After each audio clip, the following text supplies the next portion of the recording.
Series में बने रहने के लिए बहुत बहुत धन्यवाद। नमस्ते, स्वागत है आपका इस वीडियो में। हम बात कर रहे हैं कि खुश रहने के लिए कैसा रखें अपना माइंडसेट। हमारी खुशी हमारे परिवार के ऊपर भी निर्भर करती है। यदि हमें खुश रहना है तो हमारे परिवार का भी खुश रहना ज़रूरी है।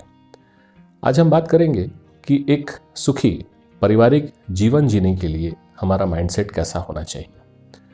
सुखी पारिवारिक जीवन जीने के लिए सबसे महत्वपूर्ण है कि यदि आपको कोई अपूर्णता अपने परिवार में लगती है तो सबसे पहले तो उसको स्वीकार करना शुरू करें।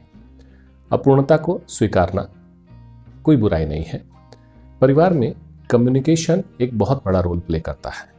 कई बार जो पारिवारिक कलह होते हैं उनका जो अंत होता है वो कई बार कम्युनिकेशन ना होने की वजह से होता है। संवाद, कम्युनिकेशन बहुत सारे मसलों को हल कर सकता है। परिवार में सिर्फ हमें कहना नहीं, सुनना भी चाहिए।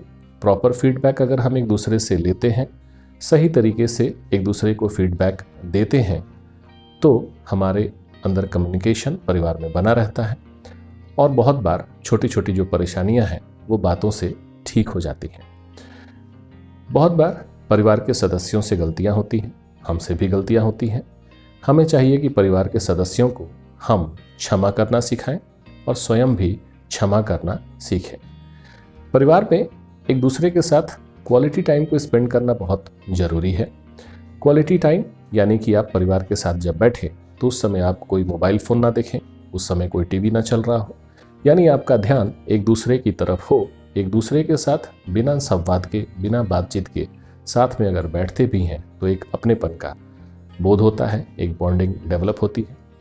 एक दूसरे को जब हम कुछ कहते हैं, सुनते हैं उनकी बातों को, तो इससे धीरे धीरे हमारे अंदर बॉन्डिंग और ज़्यादा डेवलप होती है और ये हमें साथ रहने में मदद करती है।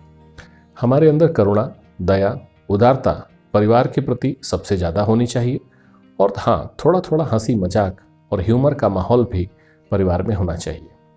बहुत बार ऐसी परिस्थितियाँ होती हैं जहाँ आपको लगता है कि आप असमर्थ हैं, आप उसको चेंज नहीं कर पा रहे हैं। एक सिंपल सा फॉर्मूला है।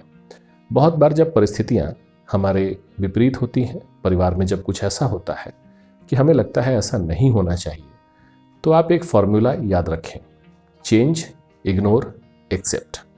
अगर आपको लगता है कि परिवार में किसी बदलाव की ज़रूरत है और अगर वहाँ वो चेंज आप ला सकते हैं तो आप चेंज करिए, चेंज का प्रयास करिए।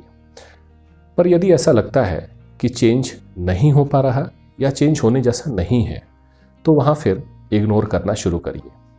यदि आप चेंज भी नहीं कर पा रहे, इग्नोर भी नहीं कर पा रहे, तो बेहतर ये है कि आप उसको एक्सेप्ट करना सीख जाइए। एक मुझे साही की कहानी याद आती है।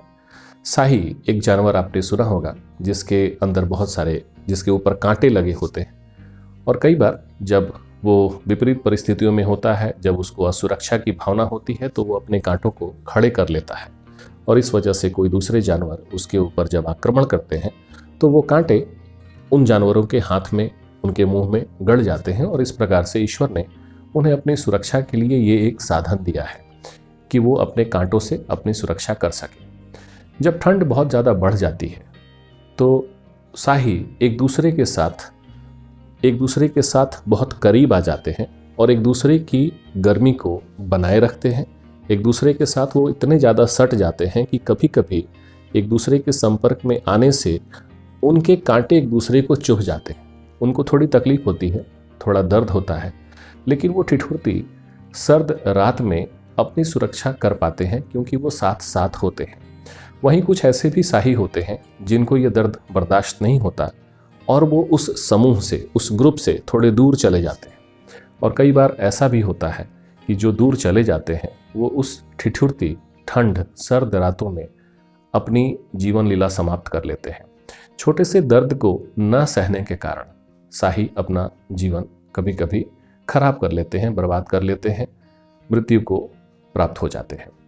तो परिवार में कभी कभी ऐसा होता है कि बहुत सारी जब विपरीत परिस्थितियां होती हैं तो भी हम साथ होते हैं। थोड़े तकलीफ़ों को साथ लेकर हम चलते हैं, हमें चलना चाहिए क्योंकि छोटी छोटी तकलीफ़ें अगर हम सह लेते हैं तो बड़ी तकलीफ़ों को सहने से बच जाते हैं। कई बार ऐसा होता है कि परिवार में कुछ ऐसा हो रहा होता है, कुछ तकलीफ़ें ऐसी होती हैं जहां हमें समझ में नहीं आता कि अब क्या करना चाहिए। तो वहां आप विश्वास करें कि ये कुछ प्रारब्ध हो सकते हैं। प्रारब्ध को आप महाभारत के उस कहानी से जोड़ सकते हैं। आपको पता होगा कि भीष्म पितामह जब अपनी मृत्युशैया पर पड़े हुए थे तो एक उचित समय का इंतजार कर रहे थे, क्योंकि वो उचित समय में अगर वो अपने प्राण छोड़ते थे, अपना शरीर त्यागते थे, तो इस आवागमन से उनको मुक्ति मिल सकती थी। उनका पूरा शरीर बाणों से छलनी था। वो बाणों की शैया पर सोए हुए थे और उस उचित समय का इंतजार कर रहे थे जब वो अपने शरीर को छोड़ सके। उनको तो इच्छा मृत्यु का वरदान प्राप्त था। तो उन्होंने वासुदेव से पूछा, श्री कृष्ण से पूछा कि हे कृष्ण, मैं पिछले 100 जन्मों में देख सकता हूँ ऐसा क्या पाप मैंने किया था कि मुझे इस उचित समय के इंतजार में इस दर्द को, इस कष्ट को सहना पड़ रहा है। श्री कृष्ण ने उन्हें थोड़ी आत्म शक्ति दी, थोड़ा ज्ञान दिया और उस अंतर ज्ञान के माध्यम से भीष्म पितामह अपने 101वें जन्म को देख पाए।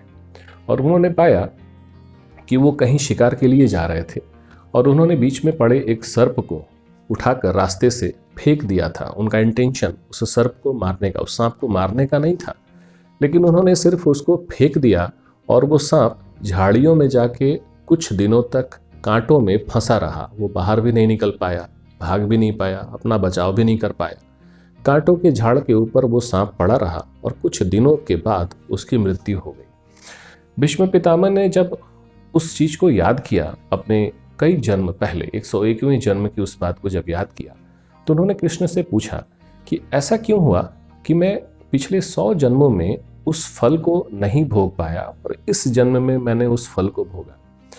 तो वासुदेव ने बताया कि इस जन्म में आपने कौरवों की तरफ से युद्ध किया, आपने अनीति का साथ दिया। पिछले 100 जन्मों में आपके कर्म इतने प्रबल थे कि उस प्रारब्ध को आने का मौका नहीं मिल पाया, पर इस जन्म में आपने ये जानते हुए भी कि द्रौपदी का चिरहरण ठीक नहीं है, अन्याय है, आपने देखा, उसको बर्दाश्त किया और इसी वजह से वो प्रारब्ध आपके इस जन्म में शामिल हो गया। आपको उसका परिणाम इस जन्म में भोगना पड़ा।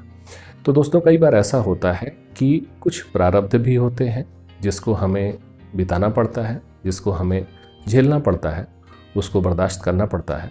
तो कई बार विपरीत परिस्थितियों को आप प्रारब्ध मान सकते हैं। यकीन मानिए, थोड़े समय के बाद वो कट जाते हैं और आप फिर से वापस अपने सुखी जीवन को जी सकते हैं।